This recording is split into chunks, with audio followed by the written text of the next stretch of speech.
Welcome back बच्चों। तो चलिए शुरू करते हैं। जो सब्सिडरी बुक हम लोगों ने शुरू किया था पिछले वीडियो में, तो सब्सिडरी बुक अगर मैंने आपको बता दिया है और आपने अगर उस पर प्रॉपर प्रैक्टिस कर ली है तो जो अगला टॉपिक है हमारे लिए थोड़ा सा आसान हो सकता है। अगला टॉपिक है हमारा बैंक रिकॉन्सिलेशन स्टेटमेंट। इस टॉपिक को बताने के पहले मैं यही चाहता था कि बच्चों को लेजर्स का भी अंदाज़ा हो जाए और सब्सिडरी बुक जैसे स्पेशली इसमें कैश बुक की आपको कैश बुक बना लिया हो आपने और कैश बुक का आपको अंदाज़ा हो गया हो कि कैश बुक होता क्या है।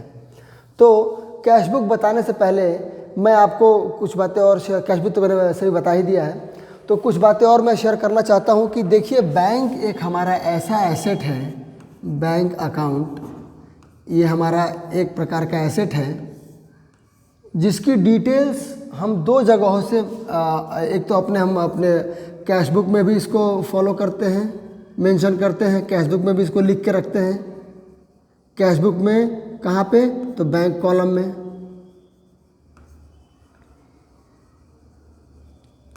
और दूसरा जो इसका मेंटेनेंस होता है वो होता है बैंक द्वारा पासबुक में। तो एक ही एसेट की अगर दो जगह मेंटेनेंस हो रहा है तो क्या उसके बैलेंस में डिफरेंस आना चाहिए? बिल्कुल नहीं आना चाहिए। लेकिन यहाँ पर स्थितियाँ थोड़ी सी अलग हैं। यहाँ पे कुछ टाइम गैप, कुछ ऐसे ट्रांजैक्शंस हैं जिनमें कुछ टाइम डिफरेंस देखने को मिलता है और उस टाइम डिफरेंस के लिए की वजह से कुछ देर के लिए हमारा कैश बुक और पासबुक मिसमैच हो जाता है। तो हम लोग इस चैप्टर में यही देखने वाले हैं कि वो जो मिसमैच हो रहा है उसका वेरिफिकेशन होगा कि क्या वो मिसमैच जेन्युइन है या फिर रियल मिस्टेक हुई है। तो उस मिस्टेक को हम लोग अपने बुक्स में दूर करेंगे। तो यहीं पे हम लोग बैंक रिकॉन्सिलेशन स्टेटमेंट के बारे में शुरू करेंगे अपनी पढ़ाई। तो देखिए कैश बुक के बारे में सब कुछ करने से पहले मैं थोड़ी सी डिटेल्स जो इसके लिए रिक्वायर्ड है उनके बारे में ज़रा बात कर लूँ आपसे। तो जो कैश बुक है वो इसके बारे में पहली बात प्रिपेयर्ड बाय बिजनेस, व्यापार खुद अपने कैश बुक का मेंटेनेंस करता है, जबकि पासबुक जो है वो बैंक के द्वारा बनाया जाता है। उसके बाद दूसरी चीज़ ये है कि cash book it shows the changes in an asset, ये एक एसेट का लिखा पढ़ी करता है, जबकि बैंक एक लायबिलिटी के लिए पासबुक बनाता है। बैंक अपनी लायबिलिटी का हिसाब किताब रखने के लिए पासबुक बनाता है। तो अगर हम एक एसेट अकाउंट बना रहे हैं तो एसेट अकाउंट की दो विशेषताएं हैं, दो इफेक्ट्स हैं जिनको हम लोग डेबिट और क्रेडिट करते हैं। तो एसेट को इंक्रीज जब भी होगा तो हम डेबिट करेंगे और डिक्रीज होगा तो क्रेडिट करेंगे, जबकि बैंक पासबुक के साथ ये चीज़ें उल्टी होती हैं, क्योंकि अगर लायबिलिटी है तो जब इंक्रीज करेगी तो बैंक उसको क्या करेगा? क्रेडिट करेगा, और जब भी लायबिलिटी डिक्रीज होगी तो बैंक उसको डेबिट करेगा। इसी मूवमेंट पे एक बार और बात करें कि पासबुक में अगर हमारा बैलेंस इंक्रीज हो रहा है, देखिए पासबुक क्या है? बैंक, ये जो हमारे पास बैंक बैलेंस है वो हमारा पैसा हमने बैंक को दिया है रखने के लिए। तो बैंक के पास जो मेरा पैसा पड़ा है, मतलब कि बैंक को वो पैसा मुझे कभी भी देना पड़ सकता है मेरे मांगने पे। अगर मैं उस पैसे को अभी मांगता हूँ तो बैंक मुझे वो पैसा अभी देगा। तो बैंक उस पैसे को एक लायबिलिटी की तरह अपनी बुक्स में मेंशन करता है। तो जब भी मैं अपने बैंक बैलेंस को बड़ा करूंगा, मेरे पास 1 लाख रुपए था, मैंने 10,000 रुपये और डाल दिया तो मेरा बैंक बैलेंस कितना हो गया?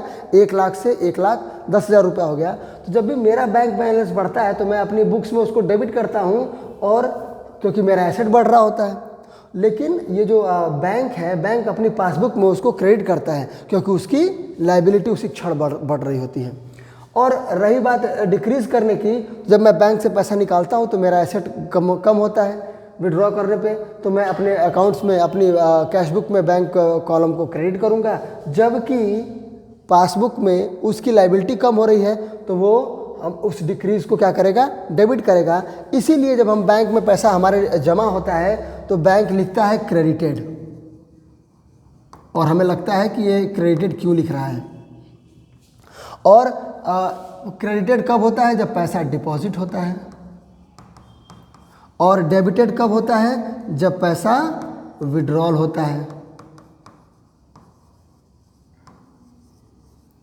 तो यही समझने की बात है। और ठीक इसका उल्टा कब होता है, हम लोग डेबिटेड कब करते हैं अपनी बुक्स में, जब पैसा डिपॉजिट होता है,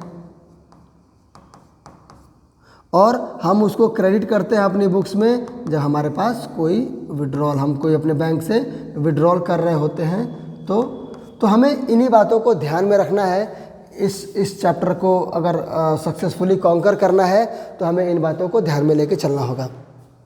चलिए अगली स्लाइड में चलते हैं। तो हमने देखा कि पासबुक किस तरीके से मेंटेन हो रहा है और कैश बुक किस तरीके से। तो चलिए शॉर्ट फॉर्म इस्तेमाल करते हैं, कैश बुक के लिए CB और पासबुक के लिए PB।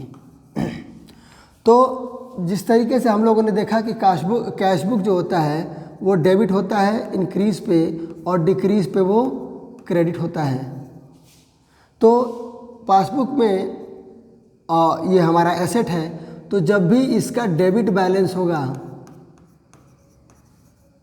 और इसका क्रेडिट बैलेंस भी हो सकता है। जैसा मैंने बताया कि बैंक एक ऐसा एसेट है जिसके दोनों बैलेंसेस हो सकते हैं, परिस्थितियाँ तय करती हैं। अगर हमारे बैंक में हमारा पैसा पड़ा हुआ है 1 लाख रुपया, तो वो मेरे लिए एक एसेट है। लेकिन अगर मेरे रिलेशन बैंक के साथ अच्छे हैं, मेरे ट्रांजेक्शन्स काफ़ी ज़्यादा होते हैं, और बैंक ने मेरी रिक्वेस्ट पे मेरे 1 लाख रुपये के बैलेंस पे मेरे 1.5 लाख रुपये का चेक पास कर दिया, तो इसका मतलब बैंक का 50,000 रुपया मैंने ले लिया। तो वही बैंक अकाउंट जो मेरा एसेट हुआ करता था वो मेरा क्या हो जाएगा, वो बैंक ओवरड्राफ्ट के रूप में हमारे बुक्स में दिखाया जाएगा, और वो हमारी लायबिलिटी हो जाएगी। तो मैं क्या कह रहा था कि कैश बुक में हमारे पास बैंक बैलेंस जो होता है वो डेबिट बैलेंस भी हो सकता है और क्रेडिट बैलेंस भी हो सकता है। तो डेबिट बैलेंस का मतलब हमारा एसेट पॉजिटिव है, मतलब कि फेवरेबल बैलेंस इसको बोलते हैं। इसके लिए एक और नाम आपके बुक्स में आपको मिलेगा, फेवरेबल बैलेंस। और क्रेडिट बैलेंस को हम लोग क्या बोलते हैं, अनफेवरेबल बैलेंस। तो जैसा कि हम लोगों ने देखा कि कैश बुक का ठीक उल्टा पासबुक में हो रहा है, तो जाहिर सी बात है कि अगर डेबिट बैलेंस को हम अपने कैश बुक के डेबिट बैलेंस को फेवरेबल बोल रहे हैं, तो पासबुक के क्रेडिट बैलेंस को भी हम फेवरेबल बोलेंगे। और लगे हाथ अनफेवरेबल डेबिट बैलेंस को हम बोलेंगे। अगर हम बैंक से पैसा ज़्यादा निकाल रहे हैं तो बैंक अपने पासबुक में, हमारे पासबुक में क्या करेगा, हमें एक डेबिट बैलेंस शो करेगा। तो ये दोनों टर्म्स आपको अभी इस्तेमाल किए जाएंगे और आपको वहाँ पे देखना है। वैसे इन दोनों परिस्थितियों के लिए एक टर्म आपके अकाउंट्स में और है, वो है जो मैंने अभी बोला था, बैंक ओवरड्राफ्ट। इसको शॉर्ट में ODB बोलते हैं।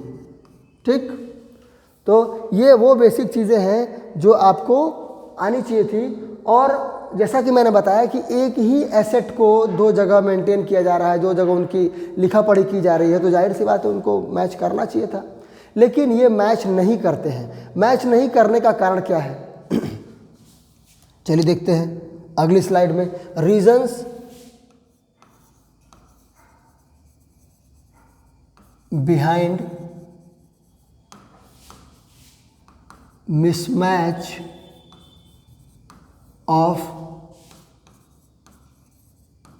Balances of CB and PB। क्या कारण है कि हमारा कैश बुक और पासबुक मैच नहीं करता है? तो बहुत सारे कारण हैं। पहले आप एक प्रोसेस जानिए, प्रोसेस ऑफ चेक क्लियरेंस। आपको पता होना चाहिए कि एक चेक को क्लियर होने में किन किन परिस्थितियों का सामना करना पड़ता है, किन किन परिस्थितियों से गुजरना पड़ता है। तो चेक जब हमारा डिपॉजिट होता है, देखिए मान लीजिए अभी मैं चेक को अपने बैंक में डिपॉजिट कर रहा हूँ, चेक को मैंने डिपॉजिट किया, उसके बाद वो चेक क्लियरेंस में जाएगा। क्लियरेंस में 2 to 3 डेज लग सकते हैं, और कभी कभी ये कुछ प्रॉब्लम आने की वजह से क्या होता है, ये दिन 4 या 5 भी हो सकते हैं। तो क्लियरेंस होने के बाद में आपके बैलेंस में आपका बैलेंस अपडेट होगा, बैलेंस अपडेट। एक चीज़ ये हो गई। दूसरी चीज़ क्या है कि जब हम बैंक में चेक डिपॉजिट करते हैं और वो क्लियरेंस में जाता है और वो चेक क्या होता है, डिसऑनर हो जाता है। डिसऑनर होने के बाद वो चेक बाउंस हो गया, तो मैंने तो अपनी बुक्स में लिख दिया कि मैंने अपने बैंक में चेक इतना जमा कर दिया, मैंने अपने बैलेंस को बढ़ा दिया, लेकिन बैंक में चेक डिसऑनर हो जाने की वजह से बैंक का बैलेंस बढ़ा ही नहीं, उल्टा बैंक ने कुछ चार्ज काट लिए होंगे, मेरा बैलेंस और कम हो गया होगा। तो ये दो परिस्थितियां हैं। अच्छा चलिए, डिपॉजिट के बाद एक और है, मान लीजिए मैं कोई पेमेंट करता हूँ, मैंने पेमेंट कर दी, मैंने चेक किसी को दे दिया। अब जब तक वो व्यक्ति उस चेक को प्रेजेंट नहीं करेगा, प्रेजेंट फॉर पेमेंट बैंक में, तब तक वो मेरा बैंक बैलेंस कम नहीं होगा। मैंने कैशबुक में उसको पेमेंट किया तो मैं अपने बैंक कॉलम में दिखाऊंगा कि मैंने उसको इतने रुपए का चेक दे दिया, मेरा बैंक बैलेंस कम हो गया। लेकिन मेरा बैंक का जो बैलेंस है, जो पासबुक में लिखा हुआ है, वो तब तक कम नहीं होगा जब तक वो व्यक्ति उसको प्रेजेंट नहीं करता है, बैंक में लेके वो जाता नहीं है, उसको सबमिट नहीं करता फॉर क्लियरेंस, तब तक मेरा बैंक बैलेंस वैसे ही बढ़ा हुआ रहेगा, जबकि मेरा जो कैशबुक का बैंक बैलेंस है वो कम हो जाएगा। तो इसमें अब यहाँ पे तो हम लोगों ने अनुमान लगा लिया, लेकिन यहाँ पे अनुमान नहीं लगाया जा सकता कि कितने दिन, हाउ मेनी डेज, कुछ भी हो सकते हैं। वो 10 दिन बाद करेगा, 15 दिन बाद करेगा, 1 महीने बाद भी हो जा सकता है, अगर उस चेक की वैलिडिटी 1 महीने तक कंटिन्यू रहेगी। तो ये जो टाइम गैप है, ये टाइम गैप बहुत बड़ा मिसमैच क्रिएट करता है और इसी मिसमैच को हमको ध्यान में रखना होगा। अब हम लोग देखते हैं उन रीजंस को जिनकी वजह से एक्चुअली में हमारे डिफरेंसेस होते हैं। ये तो बेस था, ये इसी के आधार पे हम उन रीजंस को बनाते हैं जो आपको आपके क्वेश्चंस में लगातार मिलने वाले हैं। और इस वीडियो में मैं सिर्फ यही चाहता हूँ कि मैं आपको इनके दोनों के बीच के रिलेशन को बता सकूँ और अपनी तरफ से मैं आपको तैयार कर सकूँ कि जब मैं इसके फॉर्मेट को डिस्कस करूँ, जब मैं इसके क्वेश्चंस को डिस्कस करूँ, तो आप मेरी बातों को समझें। तो चलिए देखते हैं अगली स्लाइड में कि reasons behind difference, reasons behind difference, ये आपको आपके क्वेश्चन में क्या मिलेगा, तो आपको मिलेगा कि check issued but not presented. जैसा मैंने बात किया अभी कि check issued but not presented, check issued but not presented. Check issued हुआ, इशू किया मैंने किसी को दे दिया, नॉट प्रेजेंटेड फॉर पेमेंट, लेकिन वो बंदा लेके अभी चेक गया ही नहीं। तो इसकी वजह से क्या हुआ, अब देखिए मैं सीबी और पीबी लिख के आपको बताने का प्रयास करता हूँ। जैसे ही मैंने चेक इशू किया, मेरा सीबी का बैंक बैलेंस कम हो गया। अच्छा, एक बात और ध्यान में रहे कि कैशबुक में 2 बैलेंसेस होते हैं, एक कैश का बैलेंस होता है और एक बैंक का बैलेंस होता है। तो हम कैश के बैलेंस की बात नहीं कर रहे हैं। जब भी मैं सीबी बोलूं तो आपको इस बात को अंडरस्टैंड रखना है, आप दिमाग में रखना है कि सीबी बोलने का मतलब यहाँ पे अभी इस चैप्टर के लिए सीबी बोलने का मतलब है कि bank passbook, sorry bank balance, और पीबी में हमारा बैलेंस अनइफेक्टेड रहेगा, क्योंकि मैंने अपनी तरफ से तो उसको चेक दे दिया, लेकिन उस बंदे ने अभी तक चेक को प्रेजेंट ही नहीं किया, तो जिसकी वजह से हमारा बैलेंस का मिसमैच दिख सकता है। और अगला है जो अभी हम लोगों ने डिस्कस किया पिछली स्लाइड में, check deposited but not yet collected. Check deposited but not yet collected मतलब मैंने जैसे ही मुझे चेक मिला, मैंने उसको बैंक में भेज दिया सबमिट करने के लिए। तो जब मैं सबमिट करने के लिए बैंक में भेजूंगा तो मैं अब मेरा कैशबुक का जो बैंक बैलेंस है वो क्या हो जाएगा, वो बढ़ जाएगा। वेयर एज जो हमारा पीवी मतलब पासबुक का जो बैलेंस है वो क्या रहेगा, अनइफेक्टेड। समझ रहे हैं आप? तो फिर यहाँ पे एक मिसमैच क्रिएट हुआ।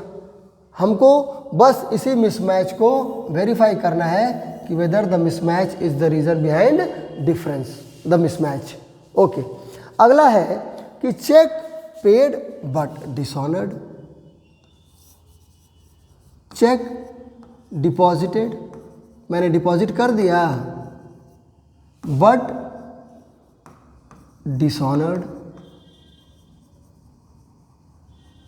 मैंने बैंक में चेक को जमा कर दिया, मैंने फिर अपना कैश बुक क्या किया, बढ़ा दिया, लेकिन फिर मेरा पासबुक अभी भी क्या रह गया, अनइफेक्टेड, और कई परिस्थितियों में ये क्या हो जाएगा, कभी कभी ये कम भी हो जाता है। क्यों? क्योंकि वो उसके साथ उसके बदले में कोई बैंक चार्जेस भी काट लेता है। अब एक और परिस्थिति है जिसको मैं डिस्कस करना चाहता हूँ कि इंटरेस्ट अलाउड।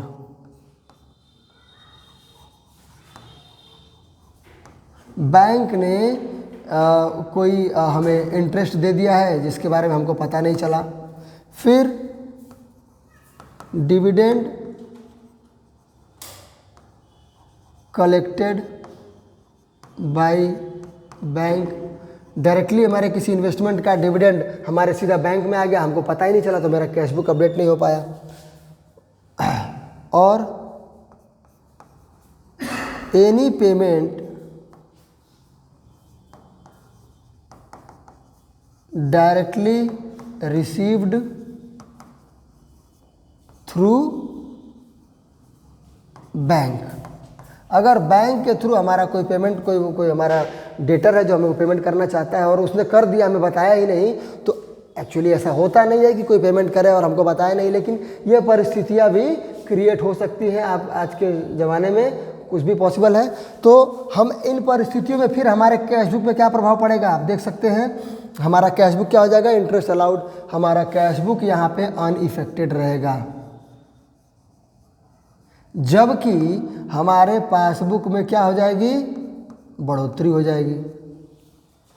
तो इस तरीके से हमारे कैश बुक और पासबुक के बैलेंसेस में मिसमैच क्रिएट होता है, और इन्हीं मिसमैचेस को हम लोग क्या करते हैं, ये बस ये चेक करते हैं कि जो मिसमैच है ये रेगुलर मिसमैच है या फिर कोई फॉल्ट हुआ है, कोई मिस्टेक हुआ है, उसकी वजह से ये मिसमैच हो रहा है। आइए अब देखते हैं एक बार फॉर्मेट, नॉर्मली हम किस तरीके से इस फॉर्मेट को बीआरएस के फॉर्मेट को प्रिपेयर करते हैं ताकि हम अपने सारा जो हम लोगों ने अभी तक देखा है उसको हम लोग कर सकें। तो बीआरएस का फॉर्मेट बहुत ही सिंपल और साधारण फॉर्मेट होता है। ये जो दो कॉलम बनाए जाते हैं बीआरएस में, एक तो आपका होता है पर्टिकुलर, कर लीजिए, जहाँ पे हम लोग डिटेल्स लिखते हैं, उसके बाद एक पॉजिटिव कॉलम होता है और एक निगेटिव कॉलम होता है। पॉजिटिव कॉलम क्या होता है कि अगर मान लीजिए मैं दोनों परिस्थितियाँ लेकर चलूँगा, अगर कैश बुक और पासबुक दोनों की बात करें तो अगर कैश बुक का बैलेंस दिया हुआ है तो फेवरेबल बैलेंस यहाँ पे लिखा जाएगा, फेवरेबल कह लीजिए, या कह लीजिए डेबिट बैलेंस यहाँ पे लिखा जाएगा, और यहाँ पे अनफेवरेबल कह लीजिए या क्रेडिट बैलेंस यहाँ पे हम लोग लिखेंगे, ठीक। लेकिन अगर हमें पासबुक का बैलेंस दिया गया है, ये और है, कोई भी ऐसा क्वेश्चन नहीं होगा इसमें आपको दोनों बैलेंस दिया हो, तो फिर दोनों को कैसे हम किसी एक बैलेंस को लेके चलते हैं और दूसरे बैलेंस तक पहुंचने का काम करते हैं, और इसी मोटिव से, इसी माइंडसेट के साथ हम लोग बीआरएस को सॉल्व करने का प्रयास करेंगे। और जब इस माइंडसेट से जाएंगे तो बीआरएस का सवाल और ईजी हो जाएगा और एक ही क्लास में बीआरएस के सारी प्रॉब्लम हम लोग दूर कर सकते हैं। अगर हमें पासबुक का बैलेंस यहाँ पर दिया हुआ है तो पासबुक के क्रेडिट बैलेंस को फेवरेबल बैलेंस माना जाता है, तो हम क्रेडिट बैलेंस को इधर लिखेंगे और पासबुक के डेबिट बैलेंस को हम लोगों को यहाँ पे लिखना पड़ेगा, ठीक। तो शुरुआत जो होगी हमारे बीआरएस स्टेटमेंट की कैश बुक या पासबुक का जो भी बैलेंस दिया हुआ है उसको उचित कॉलम में लिखने के साथ ही होगी। उसके बाद हम यहाँ पे सारे ट्रांजैक्शंस लिखेंगे जिनके वजह से हमें लगता है कि ये मिसमैच क्रिएट हुआ है। ट्रांजैक्शंस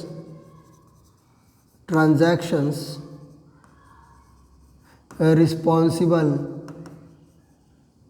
for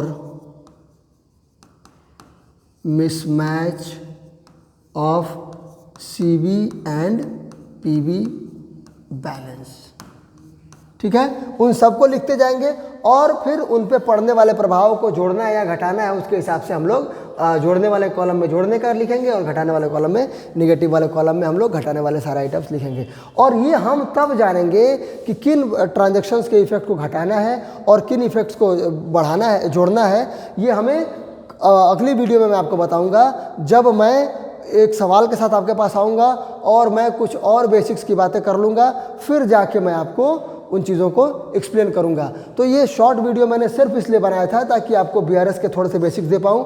और मुझे ऐसी उम्मीद है कि मैंने अपने प्रयास में जो मेरा मानना था वो अपने प्रयास के मदद से मैंने उसको पूरा किया है। और आप लोग इन वीडियोस के नोट्स भी बनाते रहें, और अगर कोई भी डाउट हो तो कमेंट सेक्शन में लिखना, डाउट्स मेंशन करना बिल्कुल ना भूलें। और चैनल को देखते रहें, लाइक और सब्सक्राइब करना ना भूलें, और अपने दोस्तों को भी बताते रहें इस चैनल के बारे में। ओके दोस्तों, तो अभी के लिए thank you and all the best. मिलते हैं फिर।